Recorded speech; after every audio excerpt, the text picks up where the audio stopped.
Yo, welcome to I Digress, coming to you live from my living room.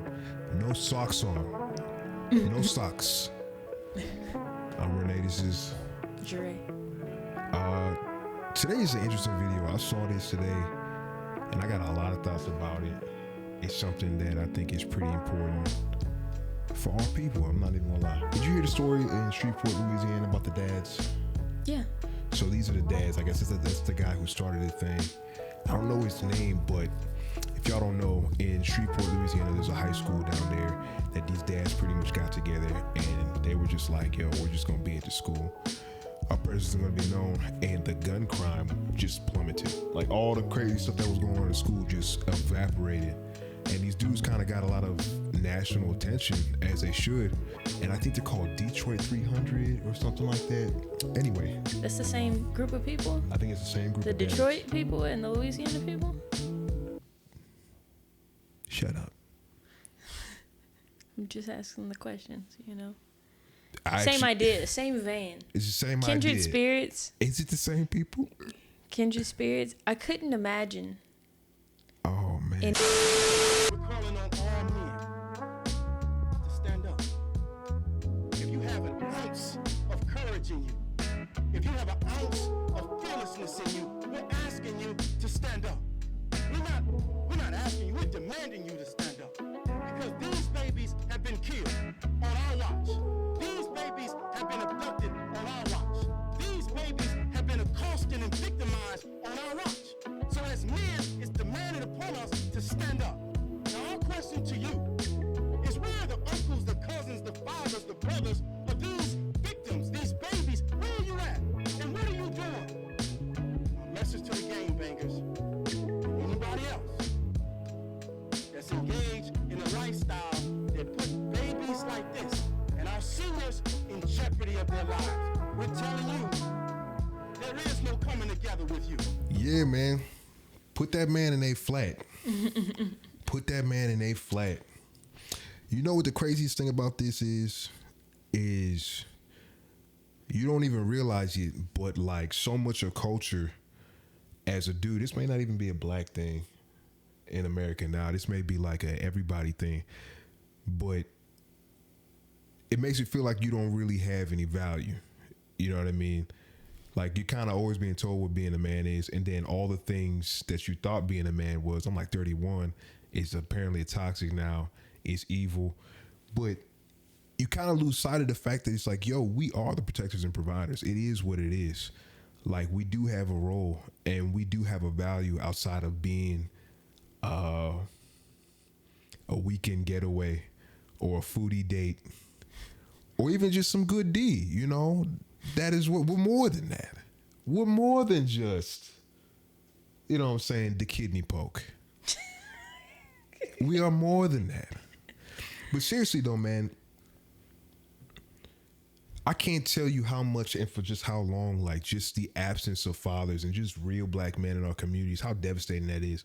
And it's like we glance over that, man. We will talk about every single other issue except for the one thing that's causing like the most damage.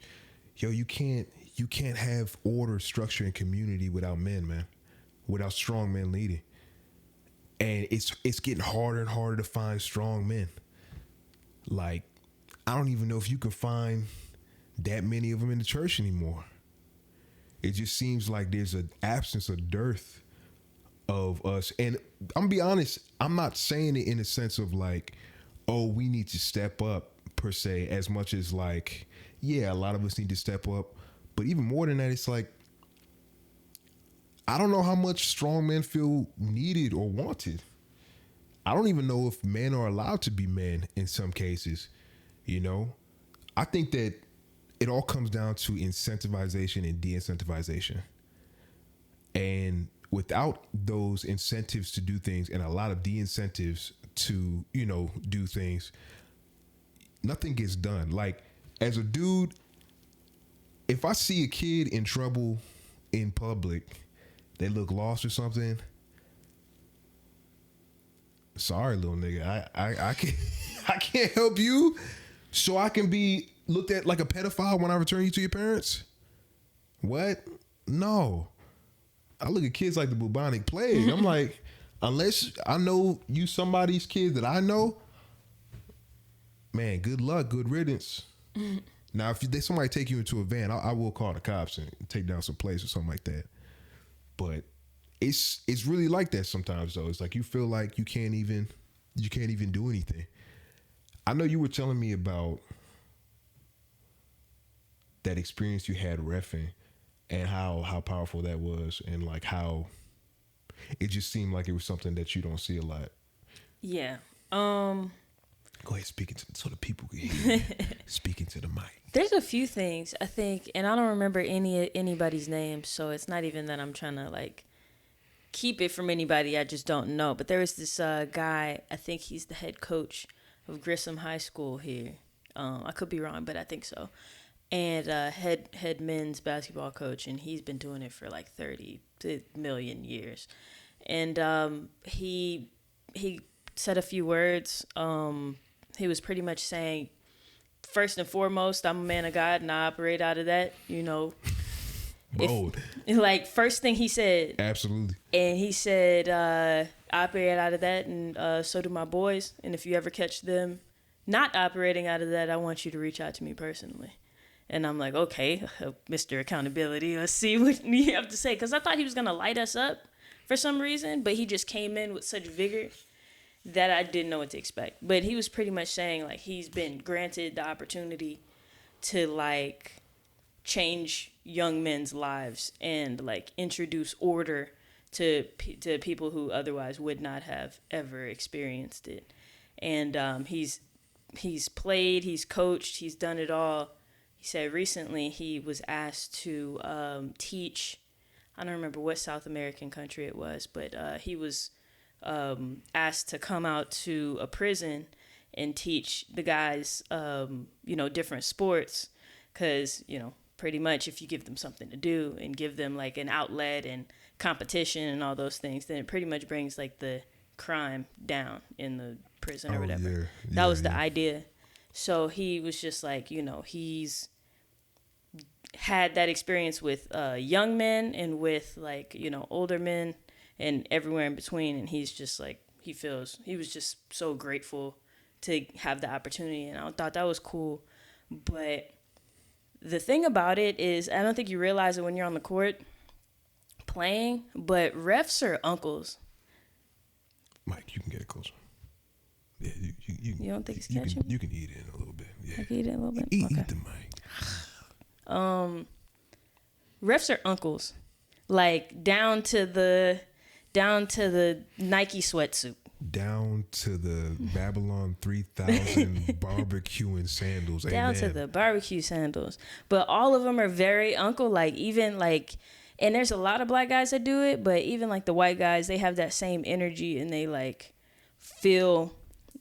You feel this feeling of like personal responsibility for the kids and like the fact that they are a big part of these kids' lives. Like when you have 2 or 3 games a week, like you sometimes see the refs more than you see your parents. So it kind of makes sense to have that kind of relationship. But, they go out there, they sometimes have to get escorted to their cars. Things get weird, things get rough. But at the end of the day, it's worth it to them because they have like bound themselves to a community, and B has like taken the responsibility for like kids that otherwise would have not had anyone responsible for them or teaching them or imparting these things on them. Yeah. And honestly, man, like the older I get, the more I realize just the value in just an older, more experienced dude just chewing you out, like real talk, like damn near whooping your ass, but not physically, but just like it's something different about a dude correcting you. I remember my dad, like just the way how he ran his house, and I thank God that I grew up with my mom, but I never heard my mom say a single negative thing about my dad, and vice versa. And there even be times where I try and say some frustrations, whatever, and both of them, they'd be like, "Don't you talk about your mom or your dad like that?" And I didn't see the value in that till now, but I remember like when I would stay summers with my dad, like my dad was ordered. My dad was ordered. He was in the military.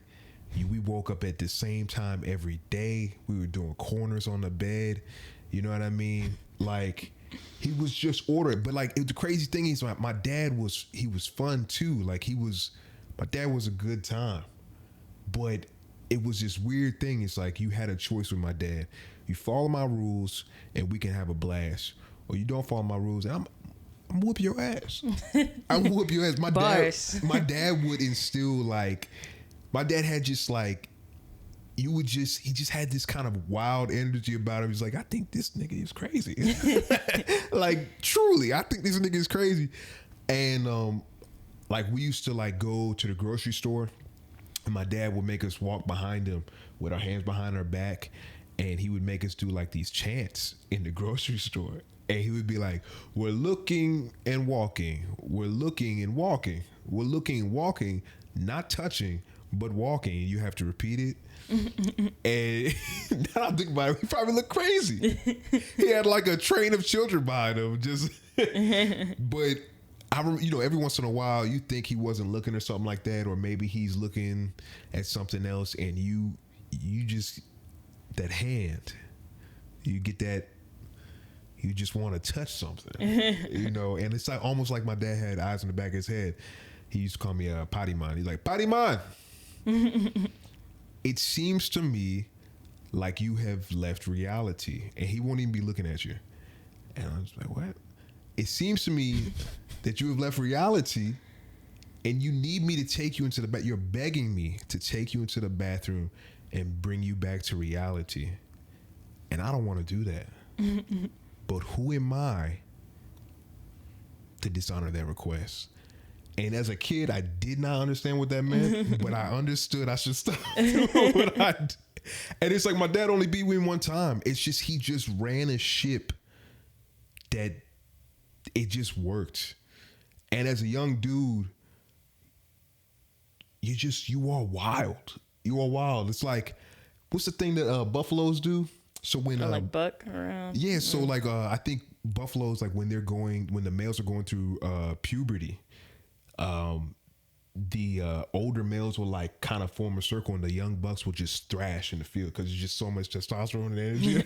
they just be thrashing in the field, and it's like the older males, they be like, oh yeah, we know what that is, and it's just kind of like, it's such an important thing to have just older men to lead and guide you. Because whether you like it or not, it's like you can't choose. I mean, you can choose your king, but you can't not have a king.